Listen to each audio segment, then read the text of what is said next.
Le pasteur Marcello Tunasi a décidé de se remarier, un peu plus d'un an après le décès de son épouse, Blanche Diacandolo, survenu en juin 2024.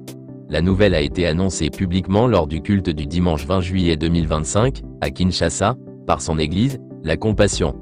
La cérémonie de mariage aura lieu le 23 juillet 2025, à Bruxelles, dans un cadre privé, avec seulement quelques proches et membres du ministère.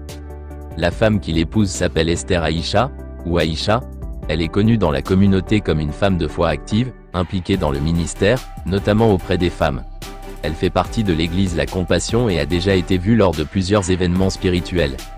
Ce remariage, bien que soutenu par une partie de la communauté, suscite aussi quelques réactions partagées.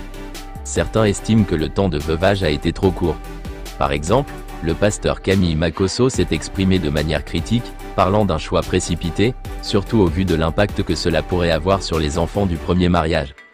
D'un autre côté, des voix comme celle de la pasteure Joëlle Kabasele ont apporté leur soutien, rappelant que Marcello est un homme de Dieu libre de ses choix, tant que ceux-ci sont faits avec foi et sagesse. Elle a encouragé la communauté à prier plutôt qu'à juger. Ce remariage n'est pas une surprise pour ceux qui suivent de près les enseignements du pasteur. Il avait déjà mentionné dans ses prédications et écrit qu'il ne se voyait pas rester seul longtemps, affirmant qu'il n'avait pas reçu le don du célibat. Pour lui, continuer sa mission pastorale tout en étant accompagné reste essentiel. Finalement, ce moment représente à la fois une étape personnelle importante pour Marcello Tuna et une nouvelle saison dans sa vie spirituelle.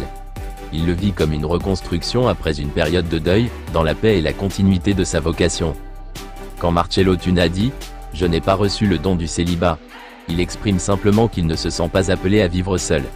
Cette phrase vient d'un passage biblique, 1 Corinthiens 7, où l'apôtre Paul explique que certaines personnes reçoivent de Dieu la capacité de vivre sans se marier, mais que ce n'est pas le cas de tout le monde.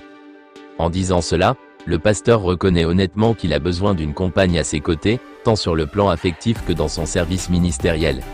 Il ne veut pas vivre dans la solitude ou la frustration, et il assume pleinement ce besoin. Cela explique aussi pourquoi il a choisi de se remarier un peu plus d'un an après le décès de sa première épouse. Sa déclaration est donc à la fois personnelle et spirituelle, il ne s'agit pas de faiblesse, mais de lucidité.